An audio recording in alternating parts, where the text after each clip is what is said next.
빛을 따라서. 빛을 따라서 매주 화요일 이 시간에는 서대문교회 최종태 목사님께서 말씀 전하십니다.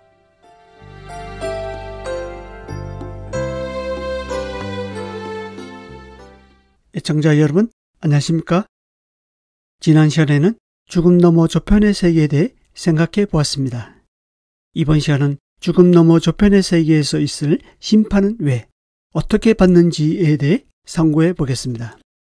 이 세상의 법은 천국의 법의 모형과 같습니다. 하나님의 형상을 닮은 인간은 죄와 심판과 용서를 다루는 측면에서도 하나님과 비슷합니다. 이 세상에 검찰, 형무소, 법원, 감옥, 사형제도가 있는 이유가 무엇일까요? 한마디로 죄 때문입니다.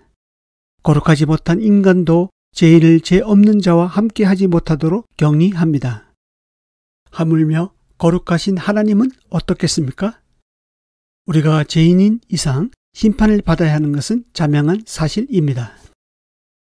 만약 은행 강도가 500만 원을 훔쳐 달아나다가 검거되었다고 생각해 보십시오. 법원에서 재판관님 한 번만 용서해 주세요. 다시는 이런 짓을 하지 않겠습니다. 라고 하면 지은 죄가 사라질까요? 아니겠지요. 법대로 심판하는 것입니다. 법은 공정하기 때문에 죄는 반드시 심판을 받도록 되어 있습니다. 용서는 그 다음의 문제입니다. 애청자 여러분, 하루에 몇 번의 죄를 지으면서 살아갑니까? 사람은 하루에 10,000가지 생각을 한다고 합니다. 그 중에서 필요한 것도 있겠지만 대부분 불필요한 생각들입니다.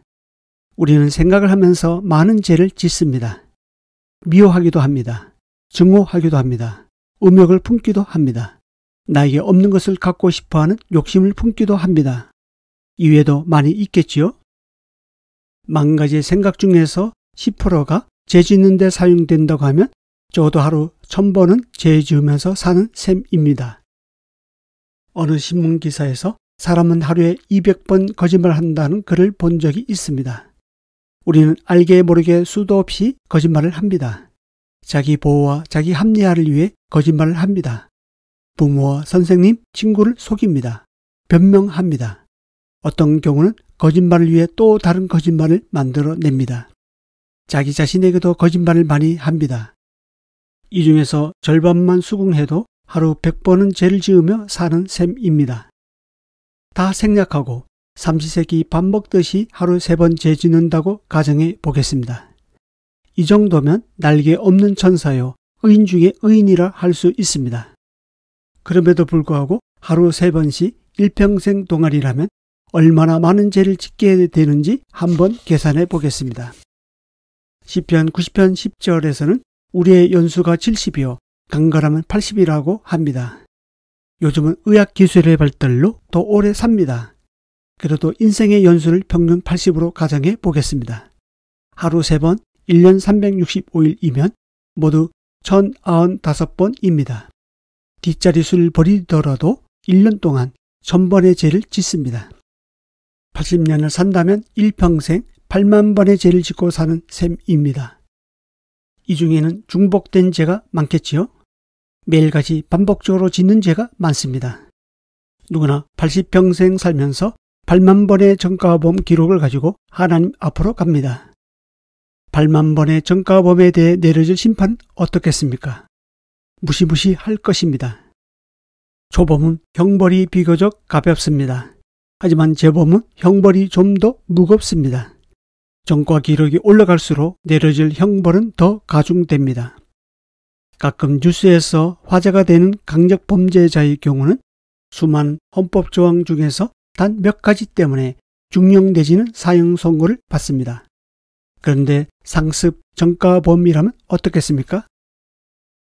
우리가 아무리 선한 사람이라 할지라도 80평생 8만 번의 전과 기록을 가지고 하나님의 심판대 앞에 섭니다. 그 대가는 상상을 초월합니다. 이 땅에서도 강력 범죄자들은 사회로부터 영원히 격리되죠.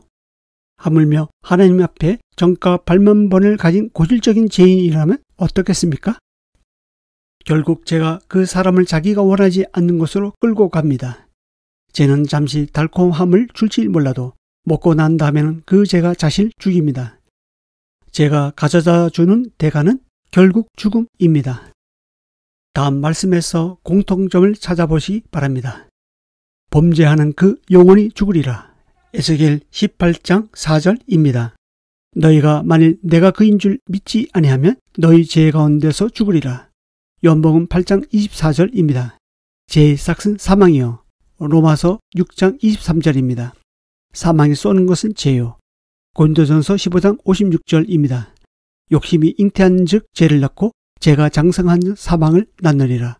야고보서 1장 15절입니다. 지금까지 읽은 말씀에서 무엇을 알 수 있습니까? 죄인에게 내려질 심판의 결과는 한마디로 죽음이라는 것입니다. 죄의 삭은 곧 죽음입니다. 우리가 일하면 품삯을 받습니다. 일한 대가로 받는 것입니다. 죄도 마찬가지입니다. 죄의 결과로 받는 삭은 사망입니다. 인간은 죄 때문에 죽습니다. 하나님은 인간을 사랑하시기 때문에 벌하기 원치 않으십니다. 하지만 하나님 자신의 거룩하심과 공의로우심 때문에 인간의 죄를 그냥 내버려 두실 수 없습니다. 죄는 반드시 심판을 받아야 합니다. 인간 스스로 죄의 문제를 해결할 수 있을까요? 없습니다. 인간이 죽음을 극복할 수 없는 것처럼 죄의 문제 역시 스스로 극복할 수 없습니다. 종교적인 수양, 도덕적인 선행, 교육과 훈련 등 그 어떤 방법으로도 인간은 자신의 죄를 해결하지 못합니다. 예레미야 13장 23절은 이렇게 말씀합니다. 구수인이 그의 피부를 표범이 그의 반점을 변하게 할 수 있느냐? 할 수 있을진데 악에 익숙한 너희도 선을 행할 수 있으리라. 여기서 구수인은 아프리카인, 즉 흑인의 조상을 말합니다. 흑인이 자기가 원하는 데에서 하얀 피부로 바꿀 수 없습니다. 표범이 자신의 얼룩점들을 스스로 바꿀 수 없습니다. 이와 같이 악에 익숙한 이스라엘 백성이나 우리 역시 스스로 선을 행할 수 없음을 강조하고 있습니다. 반면 이 말씀은 하나님의 능력으로 구수인이 그의 피부 색깔을 바꿀 수 있고 표범이 그의 반점을 바꿀 수 있다면 악에 익숙한 죄인들도 하나님의 은혜와 능력으로 하나님의 말씀에 순종하는 백성이 될 수 있다는 의미입니다. 그러므로 자신이 심판받을 수밖에 없는 자라는 사실을 깨닫는 것이 중요합니다. 스스로 선을 행할 수 있을 것이라 생각해서 시간을 끌지 마시기 바랍니다. 자신의 노력으로 죄를 면제받고 거룩하게 될 수 있기를 기대하는 것은 어리석은 생각입니다. 스스로의 힘으로는 죄를 끊을 수 없습니다. 길은 하나밖에 없습니다. 예수 그리스도만이 죄를 끊을 수 있는 유일한 길입니다. 따라서 현재의 모습 그대로 예수 그리스도에게로 나오십시오. 그분만이 우리를 죄와 심판에서 구원하실 수 있습니다. 이 방송을 듣고 계신 애청자 여러분, 지금 방향을 바꾸어 예수 그리스도에게로 나오십시오. 예수 그리스도만이 우리의 죄와 심판의 문제를 해결하실 수 있습니다. 예수 그리스도를 믿는 것만이 하나님의 생명책에 기록되어 하나님의 자녀가 되는 길입니다. 다음 시간에 이어서 말씀드리겠습니다. 감사합니다. 빛을 따라서 지금까지 서대문교회 최종태 목사님께서 말씀 전하셨습니다. 오늘 말씀 들으시고 신앙생활에 도움받기 원하시는 분들 지역번호 02-3141-5853 3141국에 5853번 서대문교회로 전화하시기 바랍니다.